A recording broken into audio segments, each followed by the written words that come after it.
Okay, അപ്പോൾ നമ്മുടെ rank file എടുത്ത് നോക്കിക്കഴിഞ്ഞാൽ അതിൽ ആദ്യത്തെ ഒരു 119 പേജ് അനാറ്റമി സെഷനാണ് വരുന്നത്. പിന്നീട് ഒരു 121 പേജ് മുതൽ 153 പേജ് വരെ മൈക്രോബയോളജിയുടെ കണ്ടന്റ് ആണ് കൊടുത്തിട്ടുള്ളത്, both theory part and question answers. അത് കഴിഞ്ഞ് വരുന്നത് ന്യൂട്രീഷൻ എന്ന പാർട്ടാണ്. ഏകദേശം 190 പേജ് വരെ ന്യൂട്രീഷന്റെ തിയറി പ്ലസ് അതിന്റെ ക്വസ്റ്റ്യൻ ആൻസർ ആണ് അവിടെ കൊടുത്തിട്ടുള്ളത്. പിന്നെയും വരുന്നത് സൈക്കോളജി, പിന്നെ sociology question answer discussion, then last സെഷനായിട്ട് വരുന്നത് ഫാർമക്കോളജിയാണ്. അപ്പോൾ നമ്മുടെ ചുരുങ്ങിയ സമയത്തിനുള്ളിൽ നമുക്ക് മാക്സിമം കവർ ചെയ്യാം. നിങ്ങളെല്ലാവരും വായിച്ചുവോ? അതാദ്യം ഞാൻ ചോദിക്കട്ടെ, നിങ്ങളിൽ എത്ര പേര് ഈ 400 പേജും വായിച്ചിട്ട് വന്ന കുട്ടികളുണ്ട്? Just you can raise your hands or you can say yes or no.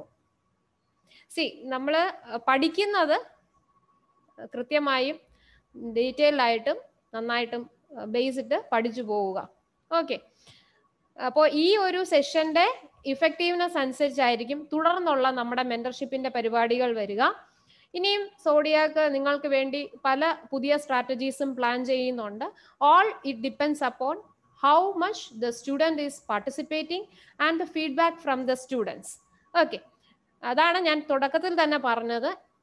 The success of every program of the Zodiac is not only concerned to the faculty group, but it is a hand in hand program. സ്റ്റുഡൻറ്റും ടീച്ചറും കൂടെ ചേരുമ്പോൾ മാത്രമേ success എന്ന അക്ഷരങ്ങളിലേക്ക് നമ്മൾ എത്തിച്ചേരുകയുള്ളൂ. Okay, അപ്പോൾ നമുക്ക് എന്തായാലും class start ചെയ്യാം. ഞാൻ പറഞ്ഞത് മാതിരി ആദ്യത്തെ ടോപ്പിക്ക് കവർ ചെയ്യുന്നത് അനാറ്റമി ക്വസ്റ്റ്യൻസ് ആണ്. അതിൻ്റെ അനാറ്റമിയിൽ പോകുന്നതിന് മുമ്പ് ലിസ്റ്റ് ഓഫ് അപ്പൻഡിക്സും കാര്യങ്ങളും ഉണ്ട്. അത് നമ്മുടെ മെന്റർഷിപ്പ് പ്രോഗ്രാമിന്റെ ഒരു ചെറിയൊരു ക്ലാസ് നമ്മൾ എടുത്തപ്പോൾ തന്നെ ഞാൻ അതിൻ്റെ അകത്ത് ഡിസ്കസ് ചെയ്തിരുന്ന ഏരിയാസ് ആണ്. അതായത് സ്റ്റാർട്ടിംഗ് എന്ന് പറയുന്നത് പല കോൺട്രിബ്യൂട്ടേഴ്സും, അതുപോലെ തന്നെ സയൻസ് ആൻഡ് സിംറ്റംസ്, പ്രധാനപ്പെട്ട വർഷങ്ങൾ, നോർമൽ വാല്യൂസ്, ഇവയൊക്കെയാണ് നമ്മുടെ ഇനിഷ്യൽ പാർട്ടിൽ ഉൾക്കൊള്ളുന്നത്. തുടർന്ന് വരുന്ന പേജ് എന്ന് പറയുന്നത് ഞാൻ പറഞ്ഞത് മാതിരി അനാറ്റമി സെഷനാണ്. അപ്പൊ അനാറ്റമിയുടെ ഒരു ക്വസ്റ്റ്യൻ ആൻസർ ഡിസ്കഷൻ നമ്മൾ എടുത്തു കഴിഞ്ഞാൽ പേജ് നമ്പർ 80 മുതൽ നിങ്ങൾ എടുത്തു നോക്കിയാൽ അനാറ്റമിയുടെ ക്വസ്റ്റ്യൻ ആൻസർ ഡിസ്കഷൻസ് ആണ് കൊടുത്തിട്ടുള്ളത്. അപ്പൊ ഞാൻ നിങ്ങളോട് ചോദിക്കാം, കുറേ ചോദ്യങ്ങൾ ഞാൻ നിങ്ങളോട് ചോദിക്കാം. ഇമ്പോർട്ടൻ്റ് ആയിട്ട് പറയേണ്ടുന്ന പോയിന്റ്സിൽ ഞാൻ ആഡ് ഓൺ ചെയ്ത് പറയും. പേരെടുത്ത് തന്നെ ഞാൻ ക്വസ്റ്റ്യൻ ചോദിക്കും, എല്ലാവരും ആൻസർ പറയുക. ഓക്കെ, അതിൽ ഞാൻ ഒരു കോംപ്രമൈസും കാണിക്കില്ല കേട്ടോ. സോ നമ്മുടെ ആദംസ് ആപ്പിൾ എന്ന് പറയുന്നത് ഏതാണ്? ഇതൊക്കെ നമുക്ക് കോമൺ ആയിട്ട് അറിയാവുന്നതാണ്. ആദംസ് ആപ്പിൾ എന്ന് പറയുന്നത് ആരാണ്? ഓക്കെ, തൈറോയിഡ് കാർട്ടിലേജിനെയാണ് ആദംസ് ആപ്പിൾ എന്ന് വിശേഷിപ്പിക്കുന്നത്. തൈറോയിഡിന്റെ ലൊക്കേഷൻ നമ്മൾ കറക്റ്റ് ആയിട്ട് പറയുകയാണെങ്കിൽ ഏത് ലൊക്കേഷനിലാണ് തൈറോയിഡ് സിറ്റുവേറ്റ് ചെയ്യുന്നത്? T5 ലെവലിൽ റൊക്കേറ്റ് ചെയ്യുന്നു. കരീന എന്നാണ് പോർഷൻ, ആ ഡിവിഷന് പറയുന്ന പേര് അവിടെ വരുന്നത്. ദെൻ പിന്നെ തൈറോയിഡ് കഴിഞ്ഞാൽ പിന്നെ അവിടെ ഒരു ഇമ്പോർട്ടൻ്റ് ആയിട്ട് പറയുന്നത് respiratory rate of adult neonate. ഇതെല്ലാം തന്നെ വളരെ ഇമ്പോർട്ടൻ്റ് ആയിട്ടുള്ള പോയിന്റ്സ് ആണ്. എസ്പെഷ്യലി FON നിങ്ങളത് കവറപ്പ് ചെയ്യുന്നുണ്ട്. So what is the respiratory rate of adult എന്ന് ഞാൻ ചോദിക്കുന്നില്ല. ന്യൂ ബോൺ റെസ്പിറേറ്ററി റേറ്റ് എത്രയാണ്? 120 to 160. Okay, which part is known as the pacemaker of heart? SA node ആണ്. SA നോഡിനെയാണ് പേസ് മേക്കർ ഓഫ് ഹാർട്ട് എന്ന് പറയുന്നത്. So how much is the electrical impulse generating from the SA node? 60 to 100 ആണ്. 60 to 100 ആണ്. ഒരുപാട് വേറെ answers വരുന്നുണ്ട്. SA നോഡിൽ നിന്നും ജനറേറ്റ് ചെയ്യുന്ന ഇലക്ട്രിക്കൽ ഇമ്പൾസ് എന്ന് പറയുന്നത് 60 to 100 ബീറ്റ്സ് പെർ മിനിറ്റ് ആണ്. അവിടെ നിന്നും പിന്നെ ഇമ്പൾസസ് ട്രാൻസ്മിറ്റ് ചെയ്ത് എത്തുന്നത് AV നോഡാണ്. അതായത് ഏട്രിയോ വെൻട്രിക്കുലർ നോഡ്സ് ആണ്. ഏട്രിയോ വെൻട്രിക്കുലർ നോഡ്സിൽ ഇലക്ട്രിക്കൽ ഇമ്പൾസിന്റെ ട്രാൻസ്മിഷൻ എന്ന് പറയുന്നത് 40 to 60 ബീറ്റ്സ് പെർ മിനിറ്റ് ആണ്. പിന്നെ ഇമ്പൾസസ് ബണ്ടിൽ ഓഫ് ഹിസിലൂടെ പർക്കിഞ്ചെ ഫൈബറിൽ എത്തുന്നു. പർക്കിഞ്ചെ ഫൈബേഴ്സ് ആണ് terminal end point of the conducting system of heart. Purkinje ഫൈബേഴ്സിലുള്ള ഇലക്ട്രിക്കൽ ഇമ്പൾസിന്റെ കണ്ടക്ടിവിറ്റി എന്ന് പറയുന്നത് it is 20 to 40 beats per minute ആണ്. പ്രീവിയസ് PSC പേപ്പറുകളിൽ ചോദിച്ച ഒരു ചോദ്യവും കൂടെയാണ്. സോ ഓരോ ഏരിയയിലുമുള്ള ഇലക്ട്രിക്കൽ ഇമ്പൾസ് ട്രാൻസ്മിഷൻ നിങ്ങൾ അറിഞ്ഞിരിക്കണം. നമ്മുടെ കഴിഞ്ഞ DHS എക്സാമിന്റെ സമയത്ത് നിങ്ങളുടെ തൊഴിൽ വാർത്തയിലൊക്കെ തന്നെ നമ്മൾ ഈ ക്വസ്റ്റ്യൻസ് ഒക്കെ ഉൾപ്പെടുത്തിയിരുന്നു. ഈവൻ ഇവിടെയും നമ്മൾ ഉൾപ്പെടുത്തുന്നു. Okay, so normal new born respiratory rate ആണ് 120 to 140 ബീറ്റ്സ് പെർ മിനിറ്റ് നമ്മൾ പറഞ്ഞു. അത് കറക്റ്റ് ആയതുകൊണ്ടാണ് ഞാൻ പിന്നെ റെസ്പോണ്ട് ചെയ്യാത്തത് ശരണ്യ. നോർമൽ ന്യൂ ബോണിന്റെ റെസ്പിറേറ്ററി റേറ്റ് എന്ന് പറയുന്നത് അല്ല സംശയമൊന്നുമില്ല. സോ അഡൽറ്റിനാണെന്നുണ്ടെങ്കിൽ 12 to 16 ആണ് നമ്മൾ റെസ്പിറേറ്ററി റേറ്റ് പറയുന്നത്. ഓക്കെ, ന്യൂ ബോണിനാണെങ്കിൽ 100 മുതൽ 160 വരെ പറയുന്നുണ്ട്. 100-ൽ താഴെയാണെങ്കിൽ ബ്രാഡി കാർഡിയ എന്നും 160-ൽ കൂടുതലാണെങ്കിൽ ടെക്കിക്കാർഡിയ എന്നും ഒക്കെ പറയാറുണ്ട്. സോ റെസ്പിറേറ്ററി റേറ്റ് പറയുകയാണെങ്കിൽ അത് അപ് ടു 40 വരെ നമുക്ക് നോർമൽ ആയിട്ട് പറയാം കേട്ടോ. അത് 12 to 16 ബീറ്റ്സ് പെർ മിനിറ്റ് ആണ്. സോ ന്യൂ ബോണിന്റെ കേസിൽ അപ് ടു 40 നമ്മൾ പറയാറുണ്ട്. സോ ഞാൻ ഒരു മിസ്റ്റേക്ക് പറ്റി, തിരുത്തണം. പൾസ് റേറ്റ് ആണ് ഞാൻ 100 to 160 എന്ന് പറഞ്ഞത്. നോർമൽ റെസ്പിറേറ്ററി റേറ്റ് എന്ന് പറയുന്നത് അപ് ടു 40 വരെ ആകാം കേട്ടോ. ഞാൻ പറഞ്ഞത് പൾസ് റേറ്റ് ആണ്. Thank you. Then which are the coverings of the heart? ഹാർട്ടിന്റെ കവറിങ്സ് ഏതൊക്കെയാണെന്ന് പറയാമോ? എപ്പികാർഡിയ ഉണ്ട്, പെരികാർഡിയ ഉണ്ട്, മയോകാർഡിയ ഉണ്ട്. ഓക്കെ, സോ ഏറ്റവും ഔട്ടർ മോസ്റ്റ് കവറിംഗ് എന്ന് പറയുന്നത് പെരികാർഡിയൽ ലെയർ ആണ്. ഇനിയും അതിന്റെ മിഡിൽ ലെയർ വരുന്നത് മയോകാർഡിയൽ ലെയർ ആണ്. ഈ മയോകാർഡിയൽ ലെയർ ആണ് അതിന്റെ കൺട്രാക്ഷൻ, മസിൽ കൺട്രാക്ഷൻ, ഹാർട്ടിന്റെ മസിൽ കൺട്രാക്ടിലിറ്റിക്ക് കാരണക്കാരനായിട്ടുള്ള മസിൽ. Then endocardium. എൻഡോകാർഡിയം എന്ന് പറയുന്നത് ഹാർട്ട് വാൽവ്സിനെയും ചേംബറിനെയും കവർ ചെയ്തുകൊണ്ടുള്ള സ്മൂത്ത് മസിൽസ് ആണ് എന്ത് എൻഡോകാർഡിയൽ ലെയർ എന്ന് പറയുന്നത്. ഓക്കെ, അപ്പോൾ ഹാർട്ട് പറയുമ്പോൾ ഞാൻ അതിന്റെ വാൽവ്സും ചേംബേഴ്സും കൂടെ അങ്ങ് പറയുകയാണ്. ഹാർട്ടിന് മൊത്തം 4 ചേംബർ ആണുള്ളത്, സംശയമില്ല, നിങ്ങൾക്കറിയാം. റൈറ്റ് ഏട്രിയം ഉണ്ട്, റൈറ്റ് വെൻട്രിക്കിൾ ഉണ്ട്, ലെഫ്റ്റ് ഏട്രിയം ഉണ്ട്, ലെഫ്റ്റ് വെൻട്രിക്കിൾ ഉണ്ട്. അവയുടെ ഫങ്ഷൻസ് എന്തൊക്കെയാണ്? റൈറ്റ് ഏട്രിയത്തിന്റെ ഫങ്ഷൻ എന്താണ്? Function of right atrium, yes, നമ്മുടെ ബോഡിയിൽ നിന്ന് കളക്ട് ചെയ്യപ്പെടുന്ന സുപ്പീരിയർ ആൻഡ് ഇൻഫീരിയർ വെന കാവയിലൂടെ എത്തുന്ന ഇംപ്യൂർ ബ്ലഡിനെ കളക്ട് ചെയ്യുകയാണ് റൈറ്റ് ഏട്രിയം ചെയ്യുന്നത്. അവിടെ നിന്നും ബ്ലഡ് എവിടേക്കാണ് എത്തുക? റൈറ്റ് വെൻട്രിക്കിളിലേക്ക് എത്തുന്നു. റൈറ്റ് വെൻട്രിക്കിൾ നിന്നും അത് പൾമണറി ആർട്ടറി വഴി ലങ്സിലേക്ക് പോകുന്നു. ലങ്സിൽ നിന്നും പ്യൂരിഫൈ ചെയ്യുന്ന ബ്ലഡ് പൾമണറി വെയിനിലൂടെ തിരിച്ചെവിടെയാണ് എത്തുക?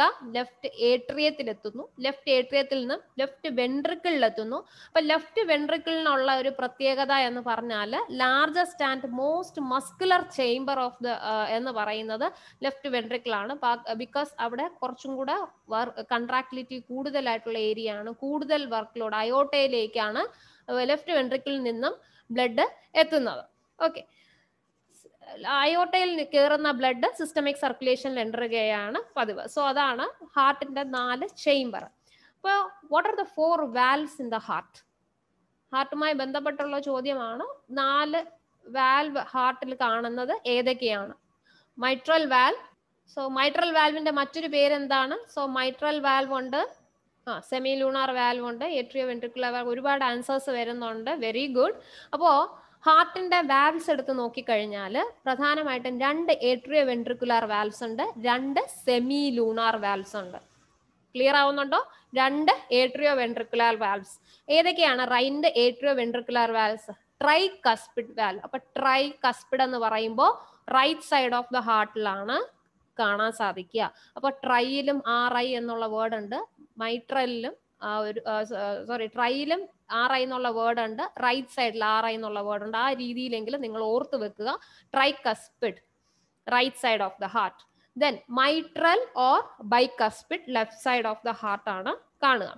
ഇനി ഈ 2 ഏട്രിയോ വെൻട്രിക്കുലർ വാൽവ്സും ക്ലോസ് ചെയ്യുന്നത് എപ്പോഴാണ്? വെൻട്രിക്കിൾസ് കൺട്രാക്ട് ചെയ്യുന്ന സമയത്ത് ബാക്ക് ഫ്ലോ പ്രിവെന്റ് ചെയ്യാനായിട്ടാണ് ഈ ഇത് കൺട്രാക്ട് ചെയ്യുന്നത്. ഇനി 2 സെമി ലൂണാർ വാൽവ്സ് ഉണ്ട്. 2 സെമി ലൂണാർ വാൽവ്സ് ഏതൊക്കെയാണ്? പൾമോണിക് വാൽവ് ഉണ്ട്, അതുപോലെ തന്നെ അയോട്ടിക് വാൽവ് ഉണ്ട്.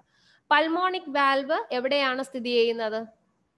Location of pulmonic valve right വെൻട്രിക്കിളിനും പൾമണറി ആർട്ടറിക്കും ഇടയിലാണ് എന്ത് കാണുക? പൾമോണിക് വാൽവ് കാണുക. എന്നാൽ അയോർട്ടിക് വാൽവ് ആണെങ്കിലോ ഇത് കാണുന്നത് lies between the left ventricle and the aorta. Left വെൻട്രിക്കിളിനും അയോർട്ടയ്ക്കും ഇടയിലാണ് ആരെ കാണാൻ സാധിക്കുക? അയോർട്ടിക് വാൽവ് കാണാൻ സാധിക്കുക. അപ്പോൾ ഹാർട്ടിന് എത്ര വാൽവ്സ് ആണുള്ളത്? 4 വാൽവ് ഉണ്ട്, 2 ഏട്രിയോ വെൻട്രിക്കുലാർ വാൽവും 2 സെമി ലൂണാർ വാൽവും. അപ്പോൾ നമ്മൾ ഇത്രയും നേരം ഒരു ചുരുങ്ങിയ 4 ക്വസ്റ്റ്യൻസ് കൊണ്ട് ഹാർട്ടിന്റെ ലെയേഴ്സ്, ഹാർട്ടിന്റെ ചേംബർ, ഹാർട്ടിന്റെ വാൽവ്സ്, അതുപോലെ തന്നെ conducting system of the heart. ഇത്രയും കാര്യങ്ങളാണ് ഡിസ്കസ് ചെയ്തത്. അപ്പൊ അതിൽ നിങ്ങൾക്ക് ആർക്കും സംശയമൊന്നുമില്ല, നിങ്ങൾ വളരെ ക്ലിയർ ആണ്. Very good. ഓക്കെ, അപ്പൊ നോർമൽ കാർഡിയാക് സൈക്കിൾ എത്രയാണ്? മുൻ PSC ചോദിച്ച ചോദ്യമാണ്, നിങ്ങൾക്ക് എല്ലാവർക്കും തന്നെ വളരെ ഫെമിലിയർ ആയിട്ടുള്ള ചോദ്യമാണ്. 8 സെക്കൻഡ് അല്ല, 0.8 സെക്കൻഡ് ആണ് കേട്ടോ. 0.8 സെക്കൻഡ് ആണ് എന്തുവാണ് cardiac cycle, normal cardiac cycle എന്ന് പറയുന്നത്. എപ്പിക്കൽ ആൻഡ് റേഡിയൽ പൾസിന്റെ ഡിഫറൻസിന് നിങ്ങൾ എന്ത് പറയും? Difference between epical and radial pulse, pulse deficit ആണ്. എപ്പിക്കൽ ആൻഡ് റേഡിയൽ പൾസിന്റെ ഡിഫറൻസ് എന്ന് പറയുന്നത് പൾസ് ഡെഫിസിറ്റ് ആണ്. അപ്പൊ പൾസ് പ്രഷർ എന്ന് പറഞ്ഞാൽ എന്താണ്? പൾസ് പ്രഷർ എന്ന് പറഞ്ഞാൽ എന്താണ്? നിങ്ങൾ ആൻസർ പറയുക. സിസ്റ്റോളിക് ആൻഡ് ഡയസ്റ്റോളിക് പ്രഷറിന്റെ ഡിഫറൻസ് ആണ് പൾസ് പ്രഷർ എന്ന് പറയുന്നത്. Very good, very good. Then ബ്രെയിനിന്റെ വെയിറ്റ് എത്രയാണ്? Approximate weight of brain 1.5 kg. Very good. Then what is the weight of heart? 300 grams. Very good, very good. Then which gland is known as the king of endocrine glands? Hypothalamus. Very good. So which is responsible for the secretion of myelin sheath of axon? ആക്സോൺസിലെ myelin sheath കവറിങ്ങിന് responsible ആയിട്ട് അത് secrete ചെയ്യുന്ന cells ഏതൊക്കെയാണ്? Schwann cells, അതുപോലെ തന്നെ ഒളിഗോഡെൻഡ്രോസൈറ്റ്സ്. ഇവർ രണ്ടുപേരും കൂടെ ചേർന്നിട്ടാണ് എന്ത് കവറിങ് ഉണ്ടാകുന്ന? മൈലിൻ ഷീത്തിന്റെ കവറിങ് ഉണ്ടാകുന്നത്. ഗ്ലോബുലറ്റ് സെൽസിന്റെ ഫംഗ്ഷൻ എന്ന് പറയുന്നത് മ്യൂസിൻ പ്രൊഡ്യൂസ് ചെയ്യുക എന്നുള്ളതാണ്. അപ്പൊ മ്യൂക്കസ് സെക്രീഷൻ എപ്പോഴും മ്യൂക്കസ് ലെയറിൽ മെയിൻറ്റെയിൻ ചെയ്യുക എന്നുള്ളതാണ് ഗ്ലോബിൻ ലെയറിന്റെ ഫംഗ്ഷൻ എന്ന് പറയുന്നത്. ദെൻ മെമ്മറിയുടെ സെന്റർ ഏത് ലോബാണ്? Frontal lobe. Very good, very good. Which of the following directly stimulate the secretion of aldosterone എന്ന ഒരു ചോദ്യം page number 88 so aldosterone secrete ചെയ്യുന്നതിൽ ഏത് ഗ്ലാൻഡ് ആണ് ഏറ്റവും സെക്രീഷൻ സ്റ്റിമുലേറ്റ് ചെയ്യുന്നത്? ബിലിറൂബിൻ ഉണ്ട്, ആൻജിയോടെൻസിനോജൻ കൊടുക്കുന്നുണ്ട്, ആൻജിയോടെൻസിനോജൻ 1 ഉണ്ട്, ആൻജിയോടെൻസിനോജൻ 2 ഉണ്ട്. യെസ്, ആൻജിയോടെൻസിൻ 2 ആണ് അവിടെ ഫങ്ഷൻ ചെയ്യുന്നത്. Okay, then what is the amount of saliva produced in the body? 1.5 litre അഥവാ 1500 ml. ഓക്കെ, 1500 ml ആൻസർ നമുക്ക് പറയാം. അപ്പോ amount of gastric juice produced in the body, amount of gastric juice produced in the body 1 to 2 litres ആണ് gastric juice produce ചെയ്യുന്നത്. Most concentrated ആണ്, acidic in nature ആണ് നമ്മുടെ gastric juice എന്ന് പറയുന്നത്. അപ്പോൾ പാങ്ക്രിയാറ്റിക് ജ്യൂസ് എത്രയാണ് സെക്രീറ്റ് ചെയ്യപ്പെടുന്നത്? Amount of pancreatic juice secreting in the body 600 to 900 ml of pancreatic juice ആണ് പ്രൊഡ്യൂസ് ചെയ്യുക. ഓർത്തിരിക്കുക, അമ്നിയോട്ടിക് ഫ്ലൂയിഡ് അറ്റ് ടേം ആവുമ്പോഴും ഇത്ര തന്നെയാണ് എമൗണ്ട് കാണുക. അത് മാക്സിമം 1000 ml വരെ പ്രൊഡ്യൂസ് ചെയ്യുന്നു. അത് കഴിയുമ്പോൾ അത് ഡീഗ്രേഡ് കുറഞ്ഞ് പിന്നെ 600 to 800 ml വരെ ആവുകയാണ് amniotic fluid. Okay, then which cells secrete HCl in the stomach? സ്റ്റൊമക്കിലെ HCl ഹൈഡ്രോക്ലോറിക് ആസിഡ് സെക്രീറ്റ് ചെയ്യാൻ ബാധ്യസ്ഥനായിട്ടുള്ള സെൽ ഏതാണ്? Very good, parietal cells are responsible for the secretion of HCl. Then what is the function of Kupffer cells? Function of Kupffer cells? Phagocytosis. Okay, അപ്പോൾ നമ്മുടെ ഓരോ ശരീരഭാഗത്ത് ഓരോ body പാർട്ടിനാണെങ്കിലും അതിന് concerned ആയിട്ടുള്ള phagocytic property carry out ചെയ്യുന്ന cells ഉണ്ട്. അത് ഏതൊക്കെയാണെന്ന് അറിയാമോ? ഇപ്പോ ബ്രെയിൻ എന്ന ഏരിയ എടുത്തു കഴിഞ്ഞാൽ which cell is responsible for phagocytosis? Microglial cells. Okay, then which cell in the bone is responsible for macrophagic action?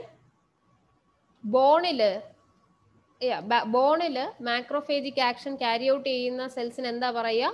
Osteoclast. Very good. അപ്പോൾ കിഡ്നിയിലാണെങ്കിലോ? കിഡ്നിയിൽ ഫാഗോസൈറ്റോസിസ് മെക്കാനിസം അണ്ടർഗോൺ ചെയ്യുന്നത് ഏത് സെൽസ് ആണ് ക്യാരി ഓവർ ചെയ്യുന്നത്? കിഡ്നിയിൽ which cell is responsible for this phagocytic action? Okay, so the കിഡ്നിയിൽ responsible ആയിട്ടുള്ള സെൽ എന്ന് പറയുന്നത് മെസാൻജിയൽ സെൽസ് ആണ്.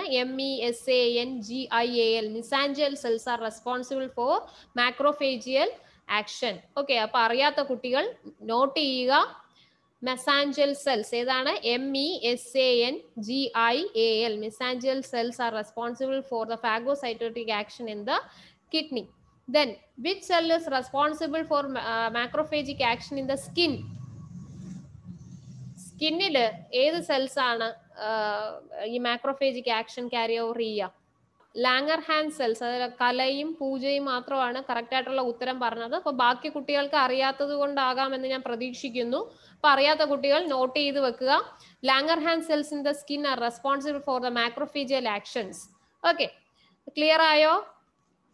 ഇനി ഞാനൊരു ചോദ്യം ചോദിക്കട്ടെ. നമ്മുടെ largest muscle in the body എന്ന് പറയപ്പെടുന്നത് ഏത് മസിലാണ്? ലാർജസ്റ്റ് മസിലാണ് ഞാൻ ചോദിക്കുന്നത്. Largest muscle in the body. ഞാൻ ലാർജസ്റ്റ് മസിലാണ് ചോദിക്കുന്നത്. ക്വസ്റ്റ്യൻ ശ്രദ്ധിച്ചിട്ട് വേണം ആൻസർ പറയാൻ. ഓക്കെ, ഗ്ലൂട്ടിയസ് മാക്സിമസ് ആണ് largest muscle in the body ആയി നമ്മൾ പറയുന്നത്. അപ്പോ ലോങ്സ്റ്റ് മസിൽ എന്നാണ് നിങ്ങളോട് ചോദിക്കുന്നതെങ്കിൽ നിങ്ങൾ എന്തായിരിക്കും ആൻസർ പറയുക? Longest muscle. Again many wrong answers are coming. Okay, longest ശരിയാണ്. സാർട്ടോറിയസ് ആണ് longest muscle. Okay, so largest muscle എന്ന് പറഞ്ഞാൽ ഗ്ലൂട്ടിയസ് മാക്സിമസ് ആണ്. ലോങ്സ്റ്റ് മസിൽ എന്ന് പറഞ്ഞാൽ സാർട്ടോറിയസ് മസിൽ ആണ്. അപ്പോ പെരിഫറൽ ഹാർട്ട് എന്നറിയുന്നത് ഏത് മസിലാണ്? പെരിഫറൽ ഹാർട്ട് എന്ന് സൂചിപ്പിക്കുന്നത് ഏത് മസിലിനെയാണ്? സോളസ് മസിൽ ആണ്. ഓക്കെ, സോളസ് മസിൽ ആണ്. അതിൽ നിങ്ങൾ ക്ലിയർ ആണ്. Very good. Okay, then what is the normal compartment pressure?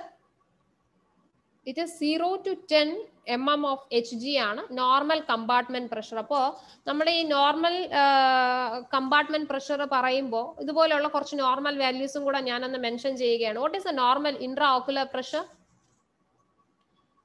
Normal compartment pressure 0 to 10 mm ആണ്. നോർമൽ ഇൻട്രാ ഓക്കുലർ പ്രഷർ എത്രയാണെന്നാണ് ഞാൻ അടുത്ത് ചോദിച്ചത്. നോർമൽ ഇൻട്രാ ഓക്കുലർ പ്രഷർ എന്ന് പറയുന്നത് 10 to 21 mm of Hg ആണ്. അപ്പൊ ഇൻട്രാ ഓക്കുലർ പ്രഷർ മോണിറ്റർ ചെയ്യാൻ use ചെയ്യുന്ന ഇൻസ്ട്രുമെന്റിന്റെ പേര് എന്താണെന്ന് വെച്ചാൽ നിങ്ങൾ എന്ത് പറയും? Which instrument you will be using for measuring the intraocular pressure? Very good, tonometer. Then what is the normal central venous pressure? Normal CVP എത്രയാണ്? നോർമൽ CVP പ്രഷർ എന്ന് പറയുന്നത് it is 1 to 6 mm of Hg. Okay, 1 to 6 mm of Hg. Mercury level 1 to 6 mm of Hg എന്ന് പറയും. ഇപ്പോൾ water ലെവലിൽ പറയുകയാണെങ്കിൽ it is 0 to 8 centimeter of water. Okay, എഴുതിയെടുത്തോളുക. 0 to 8 centimeter of water. അപ്പോൾ അടുത്ത ചോദ്യം ഞാൻ ചോദിക്കട്ടെ. What is A normal intracranial pressure? ICP എത്രയാണ് normal? Intracranial pressure normal 5 to 15 mm of Hg ആണ്. അപ്പോൾ വാട്ടറിൽ പറയുകയാണെങ്കിലോ, വാട്ടർ ലെവലിൽ പറയുകയാണെങ്കിലോ 7.5 to 20 centimeter of water. 7.5 to 20 centimeter of water.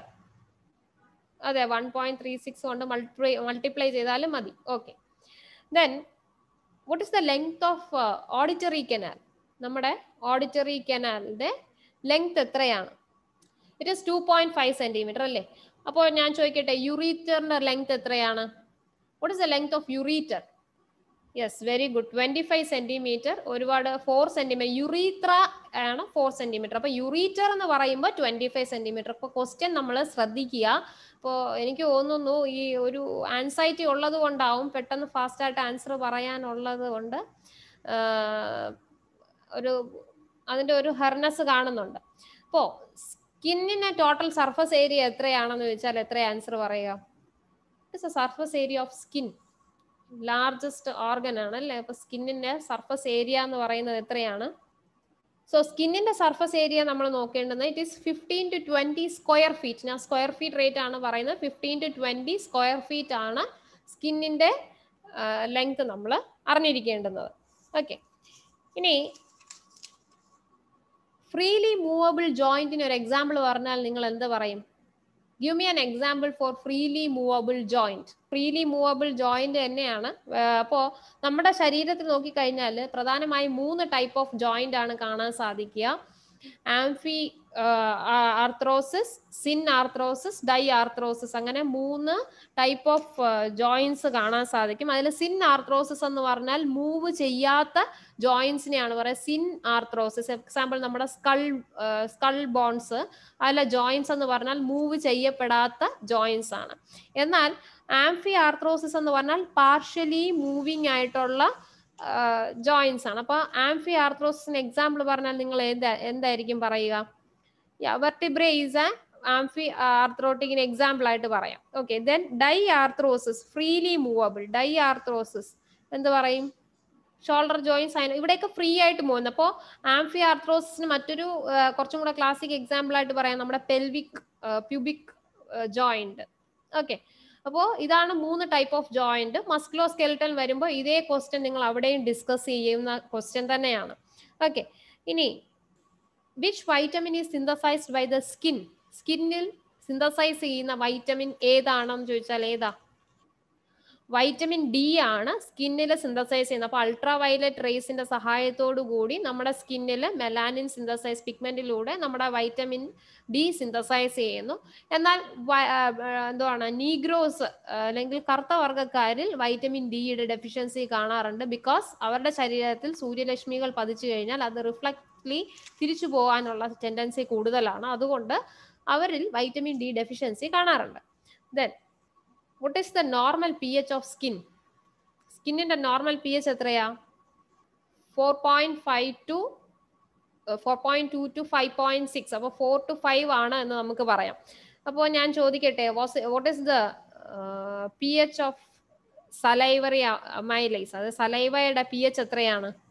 അത് പാൻക്രിയാറ്റിക് അമൈലേസിന്റെ pH ആണ് 7.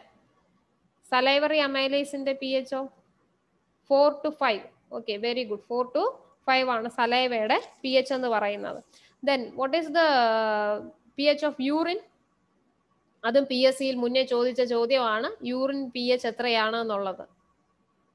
pH ഓഫ് യൂറിൻ 4 to 8 ആണ്. അപ്പോൾ ബ്ലഡിന്റെ pH ആണ് 7.35 to 7.45 ഇവിടെ ആൻസർ പോസ്റ്റ് ചെയ്തത്. എന്നാൽ യൂറിന്റെ pH എന്ന് പറയുന്നത് സ്ലൈറ്റ്ലി എന്തുവാണ് അസിഡിക് നേച്ചർ വരുന്നതാണ്. So 4 to 8. അപ്പോൾ എത്ര കൂടുതൽ നമ്മൾ യൂറിൻ നമ്മൾ ഹോൾഡ് ചെയ്ത് വെക്കുന്നു അത് അത്രയും ആൽക്കലൈൻ നേച്ചർ ആയിട്ട് മാറുന്നു. അങ്ങനെ വരുന്ന കേസുകളിലാണ് UTI കൂടുതലായിട്ടും നമ്മുടെ ആളുകൾക്ക് ഉണ്ടാകുന്നത്. ഓക്കെ, അത് അറിഞ്ഞിരിക്കുക. Then oligospermia means what? Oligospermia എന്ന് പറഞ്ഞാൽ എന്താണ്?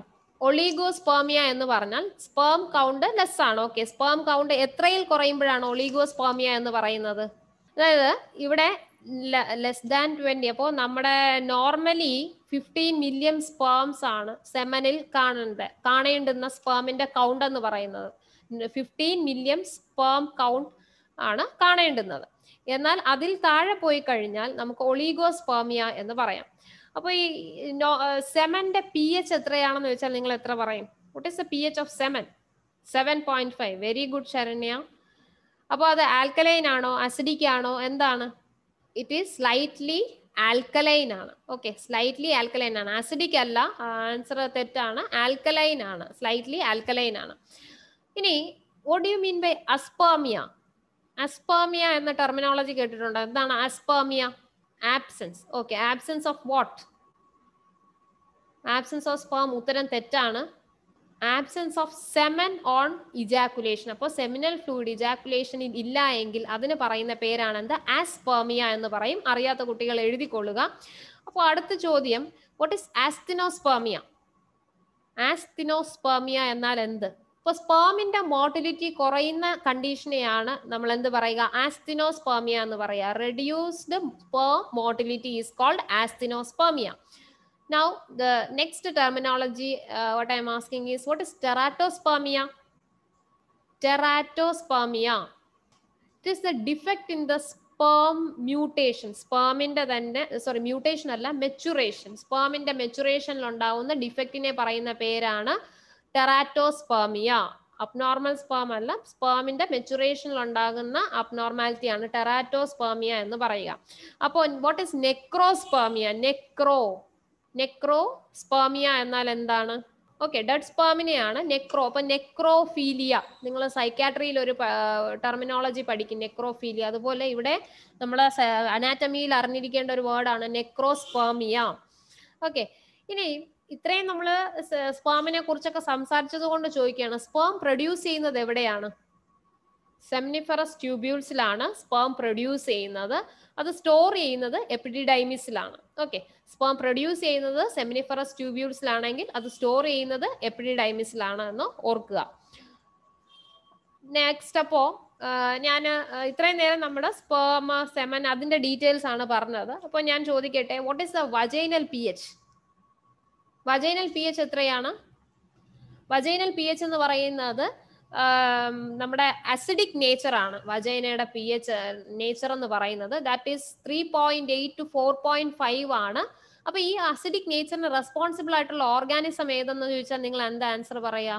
It is Doderlein bacilli. ഈ ഡോഡർലൈൻ ബാസിലയാണ് വജൈനയ്ക്ക് ഒരു അസിഡിക് നേച്ചർ നൽകുന്നത്. ഓക്കെ, ദെൻ ബാക്കി ഇതിന്റെ അകത്തുള്ള ഏകദേശം അനാറ്റമിയിലെ ക്വസ്റ്റ്യൻസ് എല്ലാം നിങ്ങൾക്ക് അറിയാവുന്നതാണ്. Okay, what is the lecithin sphingomyelin ratio? അത് വളരെ ഇമ്പോർട്ടന്റ് ആയിട്ടുള്ള ഒരു ഏരിയ ആണ്. നോർമൽ വാല്യൂസ് നിങ്ങൾ തീർച്ചയായും പഠിച്ചിരിക്കേണ്ടുന്ന ഒന്നാണ്. ലെസിറ്റിൻ സ്പിഞ്ചോമൈലിൻ റേഷ്യോ എന്ന് പറയുന്നത് ഇറ്റ് ഈസ് 2:1. അപ്പോ if it is less than 1.5 it indicates what? അപ്പോ 1.5നേക്കാൾ കുറയുകയാണെങ്കിൽ ഇറ്റ് ഇൻഡിക്കേറ്റ് റെസ്പിറേറ്ററി ഡിസ്ട്രസ് എന്ന് മനസ്സിലാക്കുക. ഓക്കെ, ഇനി what is the centre for deglutition? ഡീഗ്ലൂട്ടീഷന്റെ സെന്റർ എന്ന് പറയുന്നത് മെഡുല്ല ഒബ്ലാങ്കട്ടയാണ്. റെസ്പിറേഷന്റെ സെന്ററും മെഡുല്ല ഒബ്ലാങ്കട്ടയാണ് എന്ന് അറിയുക. എന്നാൽ ടെമ്പറേച്ചർ റെഗുലേറ്റിംഗ് സെന്റർ എന്ന് പറയുന്നത് ഹൈപ്പോതലാമസ് ആണ്. അത് ഓർത്തിരിക്കുക. ഇനി വരുന്ന കുറെ ക്വസ്റ്റ്യൻസ് എന്ന് പറയുന്ന ബേസ് ക്വസ്റ്റ്യൻസ് ആണ്. നിങ്ങൾക്ക് ആൻസർ ചെയ്യാൻ പറ്റുന്ന ക്വസ്റ്റ്യൻസേ ഉള്ളൂ. സോ ബേസ്, അങ്ങനെ അത്തരത്തിലുള്ള ക്വസ്റ്റ്യൻസ് ഉറപ്പ് നിങ്ങൾ ആൻസർ ചെയ്യുന്നുള്ള കുറെ ഞാൻ സ്കിപ്പ് ചെയ്യുവാണ്. ദെൻ ആന്റി അനീമിക് ഫാക്ടേഴ്സ് എന്ന് പറഞ്ഞാൽ എന്താണ്? What is anti anaemic factors? I will give you the option: intrinsic factor and vitamin B12, intrinsic factor and folic acid, extrinsic factor and B12, extrinsic factor and folic acid. Okay, അപ്പൊ anti anaemic factors എന്ന് പറയുമ്പോൾ തന്നെ which prevent us from anaemia, anaemia എന്ന അസുഖം ഉണ്ടാകുന്നതിൽ നിന്നും നമ്മളെ തടഞ്ഞു നിർത്തുന്നവയാണ് ആന്റി അനീമിക് ഫാക്ടേഴ്സ്. അതിന് റെസ്പോൺസിബിൾ ആയിട്ടുള്ളവ എന്ന് പറയുന്നത് intrinsic factor and folic acid ആണ്. Okay, heat production and heat loss Rashmi MK ചോദിക്കുന്നുണ്ട്. ഹൈപ്പോതലാമസ് ആണ് ഹീറ്റ് റെഗുലേറ്റിംഗ് സെന്റർ. ഹൈപ്പോതലാമസിൽ തന്നെ ആന്റീരിയർ ആൻഡ് പോസ്റ്റീരിയർ ഹൈപ്പോതലാമസ് ഉണ്ട്. അതിൽ പോസ്റ്റീരിയർ ഹൈപ്പോതലാമസ് ഹീറ്റ് പ്രൊഡക്ഷനും ആന്റീരിയർ ഹൈപ്പോതലാമസ് ഹീറ്റ് ലോസും ആണ് ഫങ്ഷൻ ചെയ്യുന്നത് കേട്ടോ. Which are the 2 hormones produced by the anterior lobe of pituitary? Anterior pituitary secrete ചെയ്യുന്ന 2 ഹോർമോൺസ് ഏതെന്നാണ് എൻ്റെ ചോദ്യം. ആന്റീരിയർ പിറ്റ്യൂട്ടറി ആണ്. Posterior pituitary ADH and vasopressin ആണ്. എന്നാൽ ആന്റീരിയർ പിറ്റ്യൂട്ടറിയിൽ സെക്രീറ്റ് ചെയ്യുന്ന ഹോർമോൺസ് എന്ന് പറയുന്ന 2 ഹോർമോൺസ് ആണ് ആന്റീരിയർ പിറ്റ്യൂട്ടറി സെക്രീറ്റ് ചെയ്യുന്നത്. ഒന്ന് ഗ്രോത്ത് ഹോർമോൺ ആണ്, 2 പ്രൊലാക്റ്റിൻ ആണ്. പ്രൊലാക്റ്റിൻ എന്ന് പറയുമ്പോൾ മിൽക്ക് പ്രൊഡക്ഷൻ ആണ് പ്രൊലാക്റ്റിന്റെ ഫംഗ്ഷൻ വരുന്നത്. ഗ്രോത്ത് ഹോർമോൺ എന്താണ്? നമ്മുടെ വളർച്ചയ്ക്ക് സഹായകരമാകുന്ന ഹോർമോൺ ആണ്. ബാക്കി ആന്റീരിയർ പിറ്റ്യൂട്ടറിയിൽ പ്രൊഡ്യൂസ് ചെയ്യുന്നതെല്ലാം തന്നെ എന്താണ്? സ്റ്റിമുലേറ്റിംഗ് ഹോർമോൺസ് ആണ്. അപ്പൊ ഏതൊക്കെയാണ് സ്റ്റിമുലേറ്റിംഗ് ഹോർമോൺസ് എന്ന് പറയുന്നത്? What are the stimulating hormones produced by the anterior lobe of pituitary? Adrenocorticotropic hormone, follicle stimulating hormone, thyroid stimulating hormone, then luteinizing hormone. ഇത്രയും ഹോർമോൺസ് ആണ് ആന്റീരിയർ പിറ്റ്യൂട്ടറി, സ്റ്റിമുലേറ്റിംഗ് ഹോർമോൺസ് ആണ് anterior pituitary നിന്നും secrete ചെയ്യുന്നതെന്ന് ഓർത്തിരിക്കുക. Okay, how many skeletal muscles are there in a human body? വളരെ ലളിതമായ ചോദ്യമാണ്, direct question ആണ്. ടോട്ടൽ നമ്പർ ഓഫ് ബോൺസ് 206 ആണ്. എന്നാൽ സ്കെൽറ്റൽ മസിൽസ് എന്ന് പറയുമ്പോൾ, മസിലാണ് ഞാൻ ചോദിച്ചത്, ബോൺ അല്ല. അപ്പൊ മസിൽ 650 ആണ്. ന്യൂ ബോൺസിൽ വരുമ്പോഴത്തേക്കും ടോട്ടൽ നമ്പർ ഓഫ് ബോൺസ് എന്ന് പറയുന്നത് 300 ബോൺസ് ന്യൂ ബോൺസിൽ കാണാറുണ്ട്. പിന്നെ അത് പലതും ഫ്യൂസ് ചെയ്തിട്ടാണ് 206 ആയി മാറുന്നത്. അതിൽ തന്നെ ആക്സിയൽ സ്കെലിറ്റൻ 80ഉം അപ്പൻഡിക്കുലർ സ്കെലിറ്റൻ 120ഉം ചേർന്നിട്ടാണ് വരുന്നത് 206 ബോൺസ് ആകുന്നത്. Okay, then which instrument we are using for assessing the range of motion? Range of motion assess ചെയ്യാൻ നമ്മൾ യൂസ് ചെയ്യുന്ന ഇൻസ്ട്രുമെന്റ് ഏതാണെന്ന് ചോദിച്ചാൽ നിങ്ങൾ എന്ത് പറയും? കഴിഞ്ഞ DHSന് ചോദിച്ച ചോദ്യമാണ്. ഗോണിയോമീറ്റർ ആണ് കറക്റ്റ് ആൻസർ. അപ്പോൾ ഗോണിയോമീറ്റർ ആണ് റേഞ്ച് ഓഫ് മോഷൻ അസസ് ചെയ്യുന്നതെങ്കിൽ മാനോമീറ്റർ യൂസ് ചെയ്യുന്നത് എന്തിനാണ്? മാനോമീറ്റർ പ്രഷർ വേരിയേഷൻ മനസ്സിലാക്കാനാണ് നമ്മൾ മാനോമീറ്റർ യൂസ് ചെയ്യുന്നത്. ടോണോമീറ്റർ യൂസ് ചെയ്യുന്നത് ഇൻട്രാ ഓക്കുലർ പ്രഷർ മോണിറ്റർ ചെയ്യാനാണ്. എന്നാൽ സ്പൈറോമീറ്റർ യൂസ് ചെയ്യുന്നതോ? സ്പൈറോമീറ്റർ റെസ്പിറേറ്ററി ഫംഗ്ഷൻ അസസ് ചെയ്യാനാണ് സ്പൈറോമെട്രി സഹായിക്കുന്നത്. ഓക്കെ, ഇനി നമുക്ക് മൈക്രോബയോളജി പാർട്ടിലേക്ക് പോവാം. സോ മൈക്രോബയോളജി പാർട്ടിന്റെ തിയറി പാർട്ട് എല്ലാവർക്കും നിങ്ങൾ എല്ലാവരും വായിച്ചു കാണുമെന്ന് വിശ്വസിക്കുന്നു. മൈക്രോബയോളജി നിങ്ങൾക്ക് ക്ലാസ് സ്റ്റാർട്ട് ചെയ്തിട്ടില്ലെന്ന് അറിയാം, എന്നാലും question answer discussion side by പോകട്ടെ. അപ്പോൾ നിങ്ങൾ ഒരു തിയറി വായിച്ചിട്ട് ക്ലാസ്സിൽ വരുമ്പോൾ ക്ലാസ്സിൽ പറയുന്ന കാര്യങ്ങൾ കുറച്ചും കൂടെ വേഗത്തിൽ മനസ്സിലാക്കാനായിട്ട് അത് സഹായിക്കും എന്നുള്ളതാണ്. Okay, so father of microbiology എന്ന് പറഞ്ഞാൽ നിങ്ങൾ ആരുടെ പേര് പറയും? Louis Pasteur. Father of modern microbiology എന്ന് ചോദിച്ചാൽ ആരുടെ പേര് പറയും? Father of modern microbiology. So രണ്ട് ആൻസേഴ്സ് വരുന്നുണ്ട്. അലക്സാണ്ടർ ഫ്ലമിംഗ് വരുന്നുണ്ട്, റോബർട്ട് കോച്ച് വരുന്നുണ്ട്. Okay, so father of microbiology എന്ന് ചോദിച്ചാലും ഫാദർ ഓഫ് മോഡേൺ മൈക്രോബയോളജി എന്ന് ചോദിച്ചാലും നിങ്ങൾ എഴുതേണ്ടുന്ന ഉത്തരം ലൂയിസ് പാസ്റ്റർ ആണ്. എന്നാൽ father of medical microbiology, father of bacteriology അങ്ങനെ ക്വസ്റ്റ്യൻ വരികയാണെങ്കിൽ അവിടെ ആൻസർ റോബർട്ട് കോച്ച് ആണ്. Okay, then which of the following method would be the most appropriate for sterilizing an antibiotic solution? ഒരു ആന്റിബയോട്ടിക് സൊല്യൂഷൻ സ്റ്റെറിലൈസ് ചെയ്യാൻ ഏറ്റവും നല്ല method ഏത് എന്ന് ചോദിച്ചാൽ എന്തായിരിക്കും ആൻസർ പറയുക? Options given in the textbook is dry heat sterilization, microfiltration, autoclaving, osmosis. Okay, microfiltration എന്ന പ്രോസസ് ആണ് ഏറ്റവും ഉത്തമമായിട്ടുള്ള ആന്റിബയോട്ടിക് സ്റ്റെറിലൈസ് ചെയ്യാനുള്ള മെത്തേഡ് എന്ന് പറയുന്നത്. അതൊരു പ്രഷർ ഡിവൈസ് ആണ്. അപ്പോൾ പ്രഷർ കൊടുത്തിട്ട് പാർട്ടിക്കിൾസിനെ സെപ്പറേറ്റ് ചെയ്യുകയാണ് ചെയ്യുന്നത്. ഒരു സെമി പെർമിയബിൾ മെംബ്രെയിനിലൂടെ കടത്തി വിടുകയും കണ്ടാമിനേറ്റഡ് ആയിട്ടുള്ള അല്ലെങ്കിൽ അങ്ങനെ ഫിൽട്ടർ ചെയ്ത് ക്ലിയർ ഔട്ട് ചെയ്യുകയാണ് മൈക്രോ ഫിൽട്രേഷനിൽ ചെയ്യുന്ന പ്രോസസ്സ്. അപ്പോൾ വളരെ ബേസ് ആയിട്ടുള്ള ഒരു ചോദ്യം ചോദിക്കാം. What is the temperature of autoclaving? So 121 degree Celsius four 15 to 20 minutes answer പറയുന്നുണ്ട്. 134 ഡിഗ്രി ഫോർ 3 to 4 മിനിറ്റ്സും എന്ന് ടെക്സ്റ്റ് ബുക്കിൽ കൊടുക്കുന്നുണ്ട്. രണ്ടും ശരിയായ ആൻസർ തന്നെയാണ്. Okay, then who coined the term vaccine? Edward Jenner ആണ് വാക്സിൻ എന്ന ടേം കോയിൻ ചെയ്തത്. Very good. സോ ഹാങ്ങിങ് ഡ്രോപ്പ് മെത്തേഡ് ഇൻട്രൊഡ്യൂസ് ചെയ്തത് ആരാണ്? ഹു ഇൻട്രൊഡ്യൂസ് എ മെത്തേഡ് ഹാങ്ങിങ് drop method?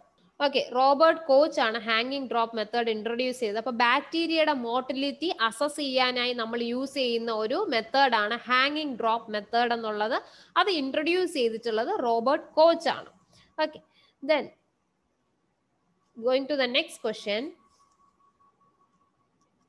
Medusa head appearance of colony is due to the which organism?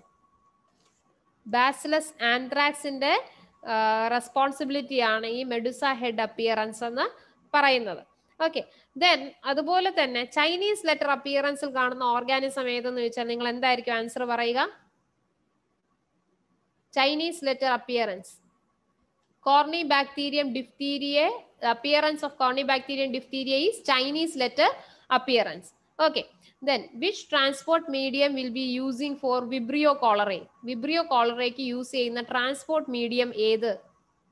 Okay, അപ്പോൾ cultural media എന്ന് പറയുന്നത് മൈക്രോ ഓർഗാനിസംസിനെ അതിൻ്റെ ഗ്രോത്തിനും അതിൻ്റെ സസ്റ്റൈനിറ്റി മെയിൻറ്റെയിൻ ചെയ്യാനായി സഹായിക്കുന്ന മീഡിയത്തെയാണ് കൾച്ചറൽ മീഡിയ എന്ന് പറയുക.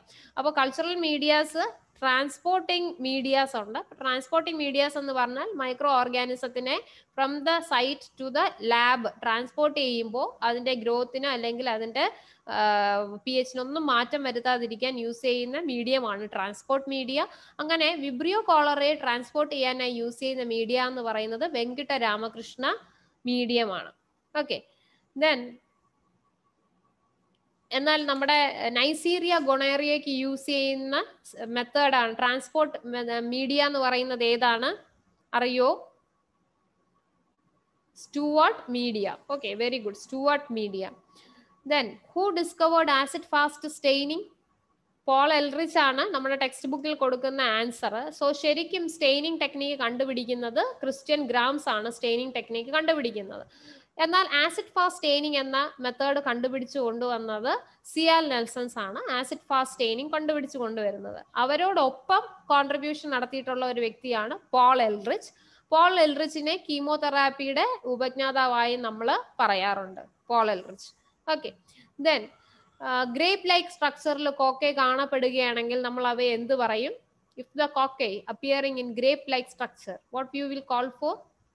Staphylococcus will be appearing in grape like structure. Okay, bunch of grapes ആയിട്ടാണ് appear ചെയ്യുന്നത് Staphylococcus. Then jumping genes means what?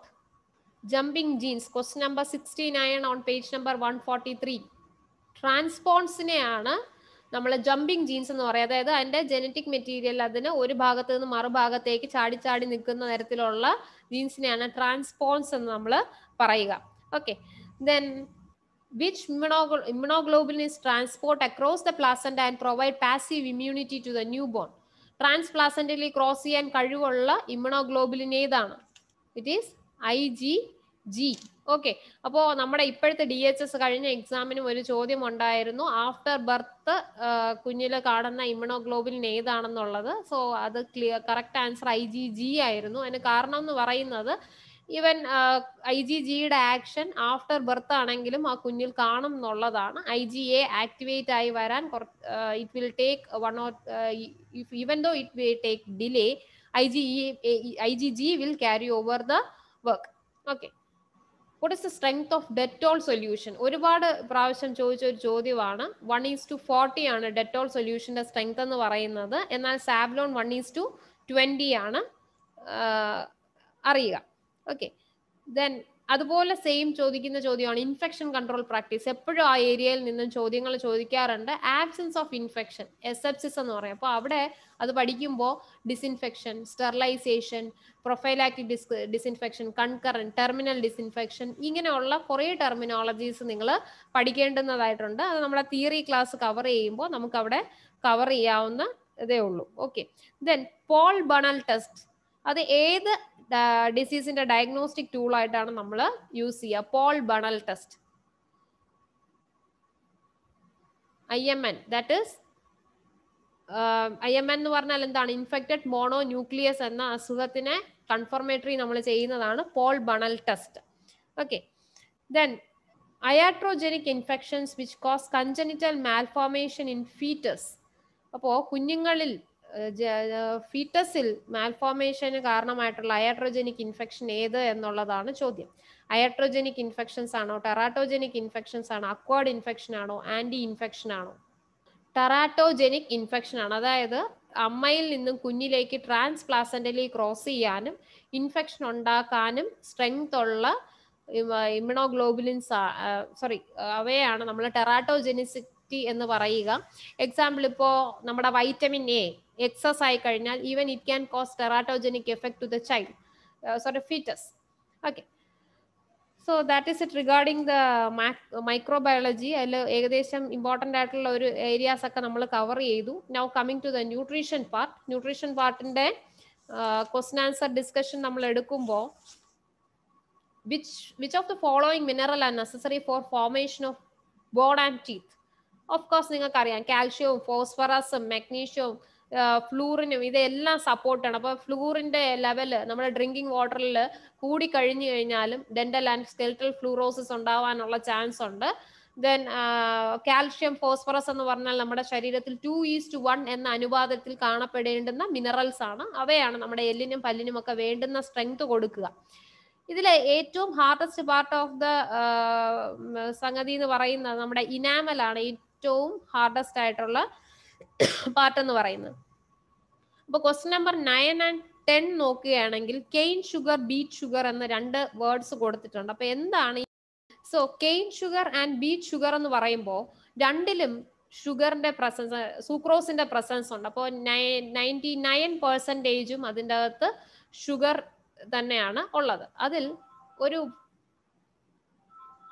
1% എന്ന് പറയുന്നത് നോൺ ഷുഗർ കോമ്പൗണ്ട് ആണ്, അതാണ് ഇംപ്യൂരിറ്റീസ് എന്ന് പറയും. സോ ഈ ഇംപ്യൂരിറ്റീസ് നമ്മുടെ ബീറ്റ് ഷുഗറിൽ കാണുന്നത് ഏകദേശം 2.5% ബീറ്റ് ഷുഗറിൽ ഇംപ്യൂരിറ്റീസ് ഉണ്ടെങ്കിൽ കെയിൻ ഷുഗറിൽ ഏകദേശം 5% ആണ് ഇംപ്യൂരിറ്റീസ് കാണാം. ഇതാണ് കെയിൻ ഷുഗറും ബീറ്റ് ഷുഗറും തമ്മിലുള്ള വ്യത്യാസം എന്ന് പറയുന്നത്. ഇത് രണ്ടിലും കാണുന്നത് സുക്രോസ് തന്നെയാണ് ഹൈലൈറ്റ് ചെയ്ത് നിൽക്കുന്നത്.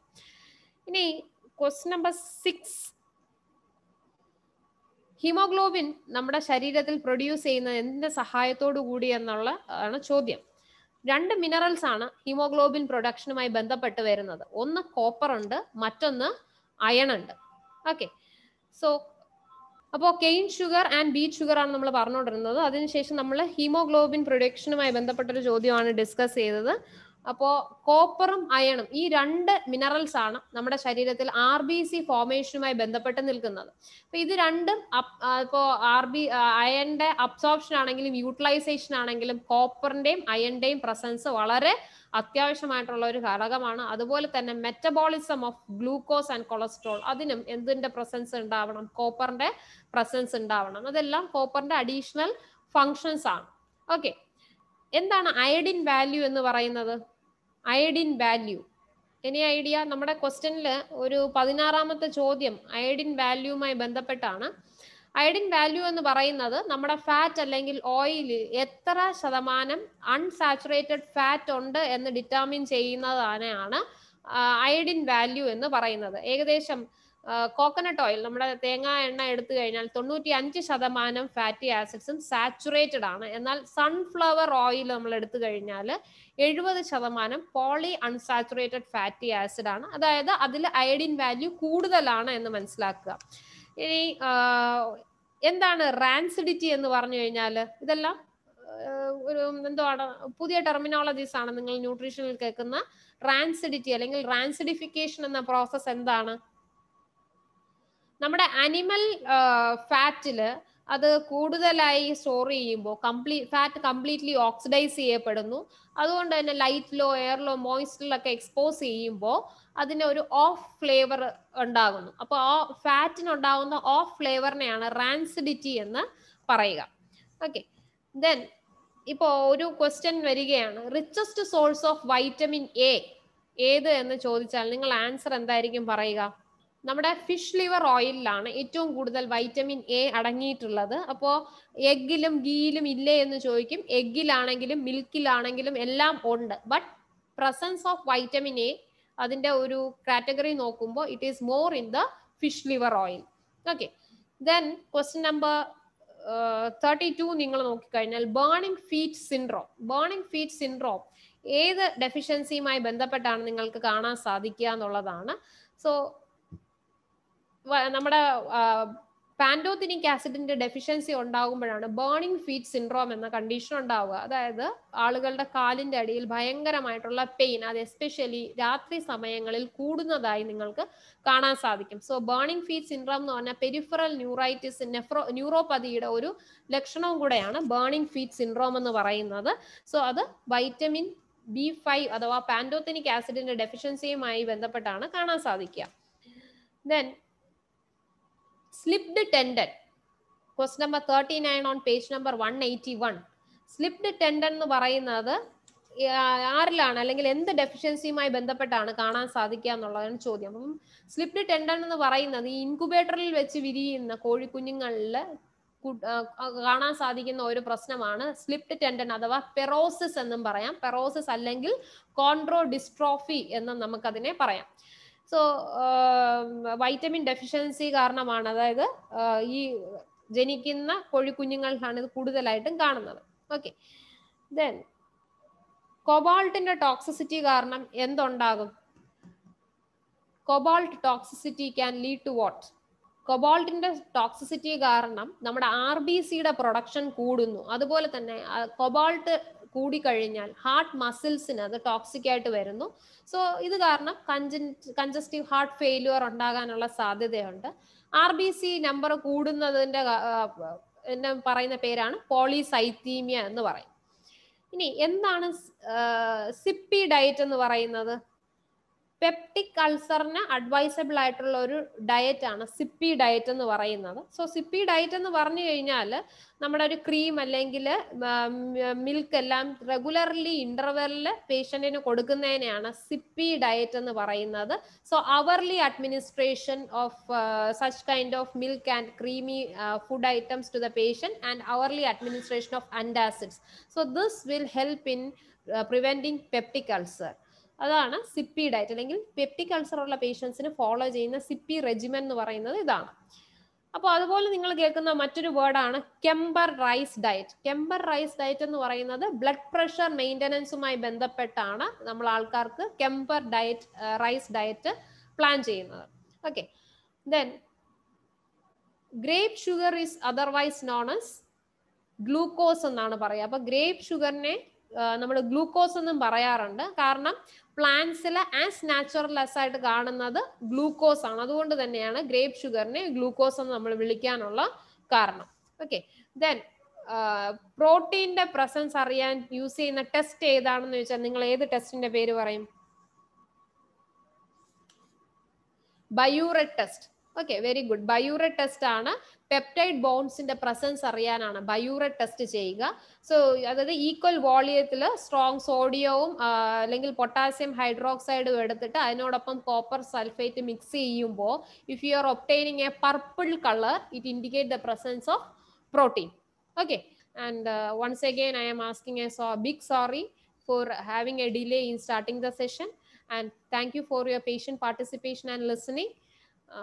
And I hope you have enjoyed this 1 hour sessions, and it was a very interactive session. I should really appreciate one and each of you for wholehearted participation, and thank you once again, and good night.